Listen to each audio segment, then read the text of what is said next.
Hello class. आज हम लोग अर्थालंकार में रूपक अलंकार, उत्प्रेक्षा अलंकार और मानवीकरण अलंकार पे चर्चा करेंगे। कल हम लोगों ने अर्थालंकार के अंतर्गत उपमा अलंकार की चर्चा की थी, उसके बारे में जाना था। और आज हम बात किस पे करेंगे? रूपक अलंकार।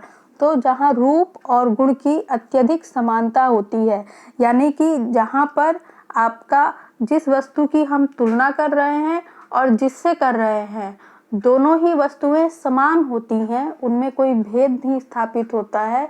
उसको तुलना करने वाली वस्तु के जिसकी तुलना कर रहे हैं और जिससे कर रहे हैं, तो दोनों ही वस्तुओं की रूप और गुण को हम एक जैसा मान लेते हैं, उसके ही समान मान लेते हैं। तो वहां पर क्या हो जाता है? आपका रूपक अलंकार हो जाता है। देखिए इसमें दिया है कि जहाँ रूपी शब्द का प्रयोग हो वहां रूपक अलंकार होता है। उपमेय और उपमान में कोई भेद नहीं होता, दोनों की स्थिति समान होती है और गुण की अत्यंत समानता के कारण उपमेय में ही उपमान में ही उपमेय का आरोप कर दिया जाता है, यानी दोनों को एक समान ही समझ लेते हैं। कल्पना हम यहाँ पे रूपक अलंकार में हम ये कल्पना कर लेते हैं कि दोनों ही वस्तुएं एक समान हैं, जबकि आपका उपमा अलंकार में क्या होता है कि उसमें दो असमान एक जैसे ना रहने वाली वस्तुओं में हम तुलना करते हैं, किसके द्वारा? साधारण धर्म और वाचक शब्द के द्वारा। जबकि रूपक अलंकार में अगर आप देखेंगे तो साधारण धर्म और वाचक शब्द नहीं होते हैं, इसमें रूपी शब्द का प्रयोग होता है या बीच में योजक चिन्ह का आपका प्रयोग किया जाता है, जिससे आप जानते हैं कि ये क्या है? रूपक अलंकार है। अब देखिए यहाँ दिया है, मैया मैं तो चंद्र खिलौना ले हो, माँ मैं तो चांद रूपी खिलौना ही लूंगा। अब देखिए खिलौने का अर्थ क्या होता है? खेलने वाली वस्तु। तो खेलने वाले वस्तु जो है उसका हम तुलना किससे कर रहे हैं? चांद से। तो चांद को हमने क्या बना दिया? खेलने वाली वस्तु के रूप में हमने उसको देखना शुरू कर दिया। तो यहाँ पर क्या हो जाएगा? आपका रूपक अलंकार हो जाएगा। या पायो जी मैंने राम रतन धन पायो, यहाँ पे मीरा जी कह रही हैं कि राम नाम रूपी रत्न धन पाया, यानी राम नाम को हमने किसका रूप दे दिया? धन का रूप दे दिया है। तो यहाँ पर क्या हो जाएगा? आपका रूपक अलंकार हो जाएगा। और इसमें देखिए आपका कहीं भी साधारण धर्म या वाचक शब्द नहीं है। वाचक शब्द क्या होते हैं? सासी, सम, समान, तरह, इस तरह के शब्द जो आते हैं वो आपके क्या होते हैं? वाचक शब्द होते हैं। तो इनमें कहीं भी इसका प्रयोग नहीं हुआ है।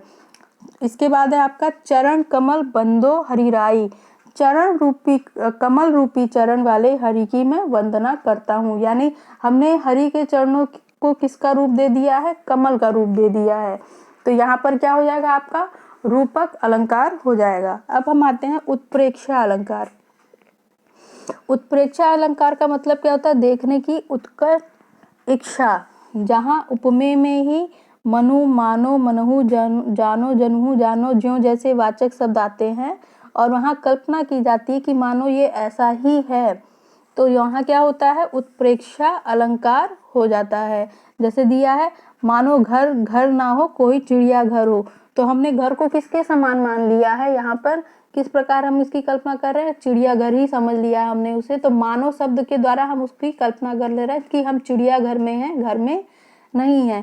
तो यहाँ क्या है? आपका उत्प्रेक्षा अलंकार है। और देखिए इसमें वाचक शब्द हैं, यहाँ पे ये जो मनु, मानो, मनहु, जानो, जो शब्द आए हैं ये क्या है? वाचक शब्द हैं। जबकि ऐसे शब्द आपको किस में नहीं मिलेंगे?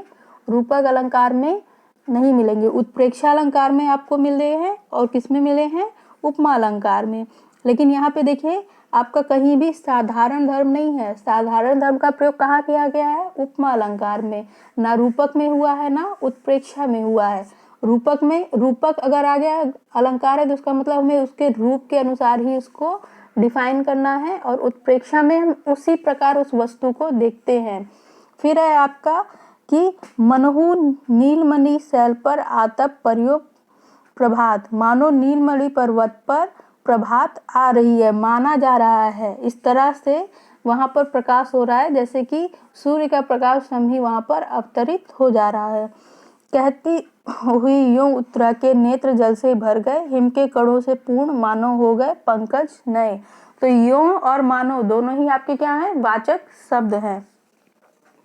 अब हम आते हैं अतिशयोक्ति अलंकार पे। जब किसी व्यक्ति या वस्तु के रूप गुण की प्रशंसा वास्तविकता से अधिक बढ़ा चढ़ा कर की जाए या किसी घटना दुर्घटना की बात की जाए तो वहां पर अतिशयोक्ति अलंकार होता है।